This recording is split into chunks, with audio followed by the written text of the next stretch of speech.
Alrighty, welcome back to JL Percussion. Today we're going to be doing a guide video on Oakland by Mark Ford. First things first is the mallet choice. I went with Innovative Percussion IP240s. Good medium mallet with good sound in the high end as well as the low end. Alright, first thing we're going to take a look at is the key signature. We have no flats, no sharps. But there are a lot of accidentals that we have to be aware of throughout this piece. So watch out for that. Our tempo is marked 124 through 128, which here's 124. This is the tempo I went in my performance video. However, in the POV video, I went 80 beats per minute, which is this. All right. And I'd like some feedback from you guys. Let me know if the POV tempo was okay for you. I had put it at 60 first, but I felt it was too slow. So I put it at 80 instead. Let me know what you guys think. If you would like it slower to help you learn the notes and see the stickings better, just let me know in the comments and I'll adjust that for the next videos. Okay, so getting into the etude, we start off with mezzo piano dynamic, right? And we gotta distinguish between what's the melody and what is not the melody, what's just the accompaniment. So in these first two bars, I like to think of your right hand first note as this first note of the melody. And then on beat 4, your left hand takes over. Okay, while the right hand's got those constant C's, those accompaniments.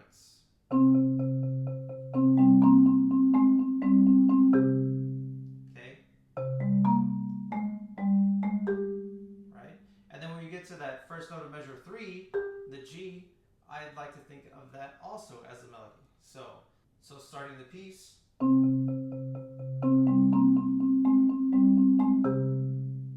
Alright? And we'll continue with that pattern of melody versus non-melody all the way till we get to measure 9, right? And keep the dynamic at mezzo piano, right? Not too loud, but definitely not too soft. We don't want to be down here. Still give it some nice tone.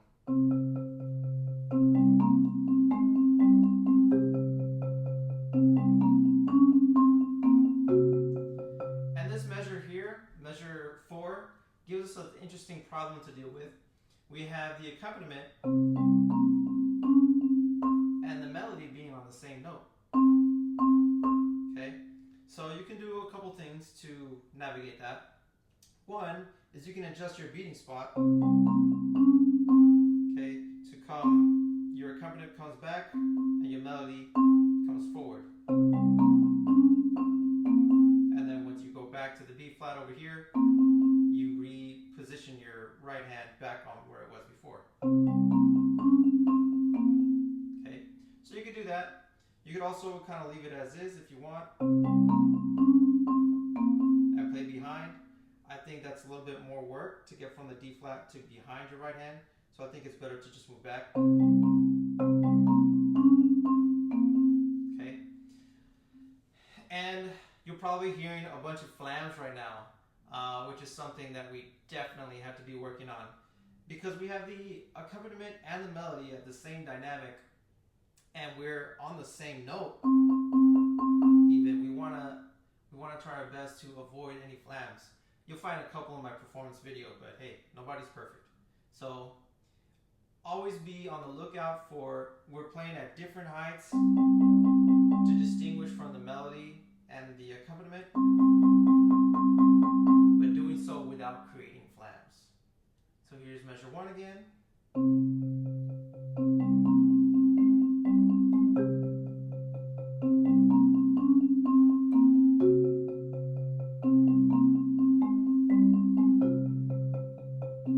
Crescendo, and here we arrive at mezzo forte. Okay, don't make this too loud because we have to get to forte and fortissimo and fortissimo at the end of the etude.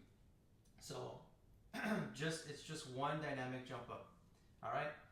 Now, addressing some of the accidentals that we have in measures 2, 4, 6, and 8, make sure you always follow the accidental rule, which means if there's an accidental on that note, it's good for the rest of the bar. So measure 2, we have an A flat as the second note in your left hand, and then the last note is also an A flat, even though there's not an accidental there, right? It carries through the whole bar.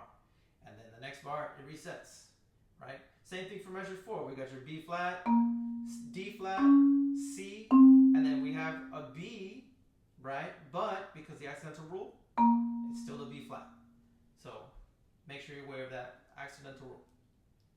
All right, let's go on to measure 9. We're now at mezzo forte, and the pattern changes a bit. Okay,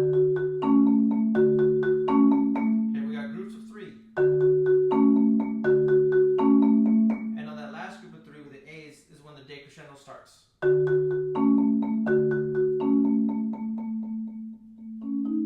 Okay, and our left hand comes all the way down the piano. Our right hand is coming in at mezzo piano at measure 11. Now, you'll start to notice these phrase markings that are put in there, right? Use those to dictate your dynamics, your pushing and your pulling of the dynamic, not the time, right?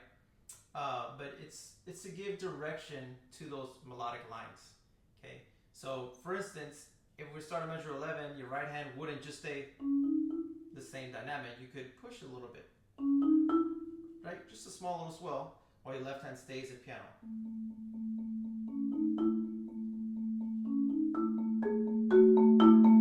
Okay, there the crescendo is marked at 13, so take it more, and I include the left hand in that crescendo.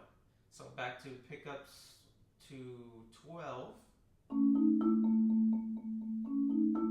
Crescendo here, and decrescendo. Now, measure 14 is marked as the decrescendo, but I like to continue it on in measure 15. And then we got a little push again. Okay, now, so far, my whole melodic line since we started this new section has been with the 3 mallet, right?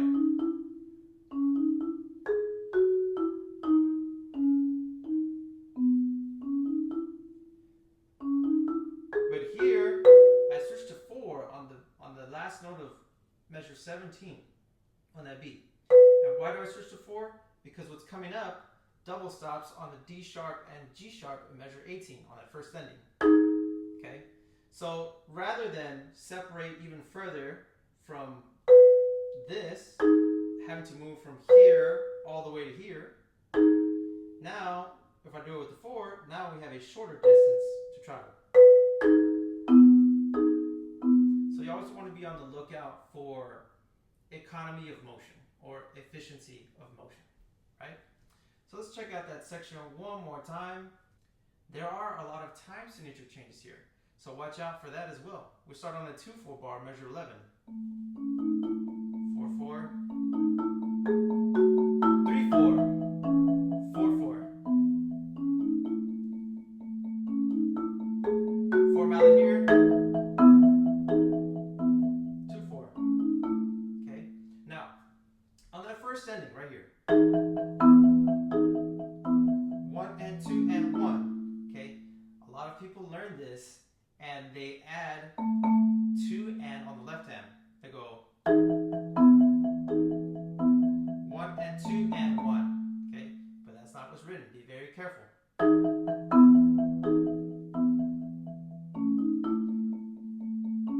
Then we repeat all this. Make sure you're rotating.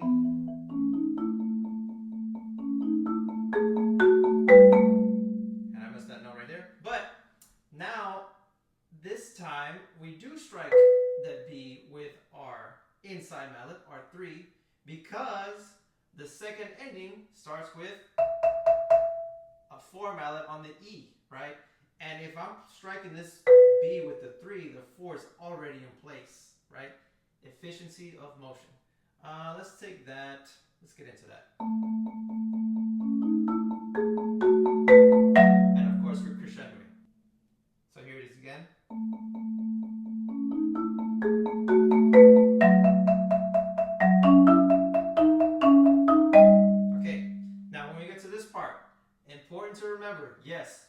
forte now, right? Make sure you bring out the left hand more than the right. We don't want to be hearing this. And this is soft. Okay? So if anything, bring the right hand down a little bit so you can bring out your left hand even more.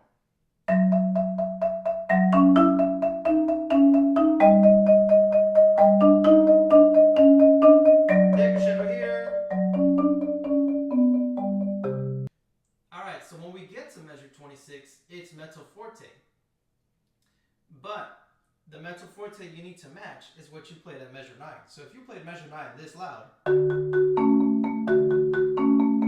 okay, that's the height that 26 and 27 and on has to be, right? So let's get into that. We got this G sharp here, G flat, excuse me. Okay, by the time you start measure 25, okay, you're at forte. And by the time you get to 26, this should be your mezzo forte right here. Okay, so hopefully you guys caught that, right? For forte, starting at the second ending, starting at measure 21.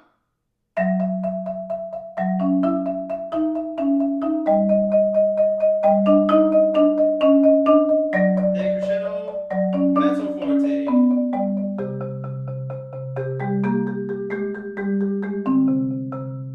Okay. Take note, at measure 21, your 4 mallet is going to have a chromatic descending line, right?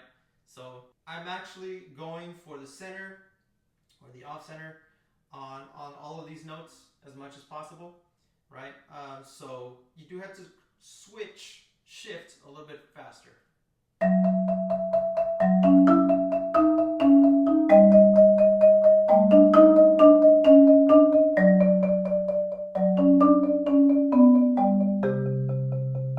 Right, and then by the time we get there, we shift back down our bodies, right? Because we were centered over here, now we're centered over here again.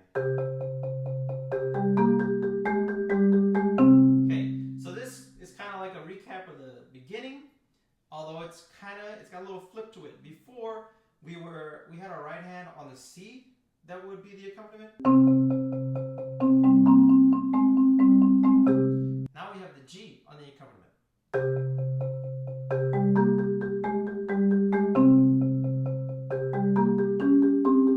And we're moving down. Big crescendo. And we get to fortissimo. Okay, now be careful because the louder you get, the more prone to inaccuracy you're going to be, right? So it's kind of hard to keep your body completely centered here, but do your best, right? We got our low on our D flat and our high on our C. Just make sure that you are finishing each note before you shift, because these are going to be quick shifts. So starting at measure 35 on the 6/4, by the way. Shift! And we got a nice decrescendo. Now it doesn't say how soft to get to, but at 37 you jump back up to fortissimo again.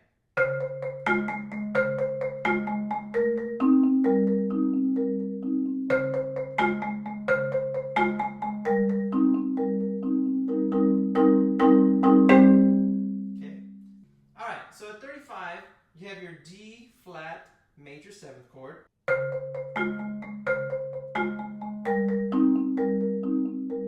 Repeat. Right? And so this only happens twice because it's a 4/4 bar now. And then we got a big crescendo in measure 39. Okay, so we got a big shift in the right hand to get to from the E flat to B flat to get to the G and the C, right? And then here, try your best not to downstroke. Let it all flow up.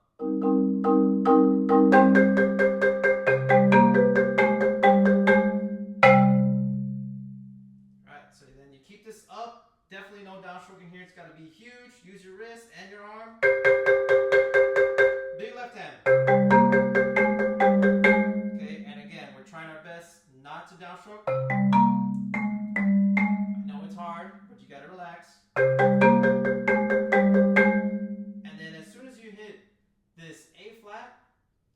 You got to shift above your CG last note, and then big triple forte with an accent.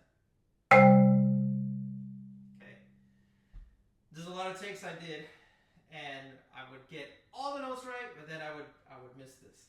It would just get me every time. So be mindful of the shifting that you have to do in this piece.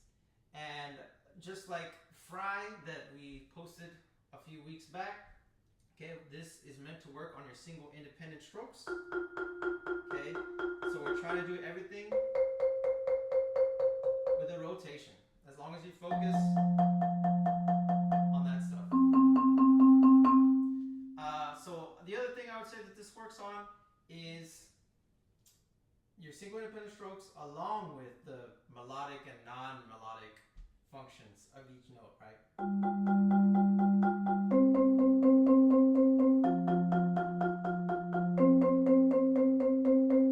And then of course playing together is going to be a big one. Don't let these class 2s and class 3 solos deceive you. They still have a lot of work to be put in to play them clean, all right? So I think that's it. If you guys have any other questions about this piece, let me know in the comments below. Any feedback is appreciated. Yeah. Thank you for watching. Thank you for subscribing and sharing these videos. I hope they'll be some use to you, and we will see you next time. Happy practicing.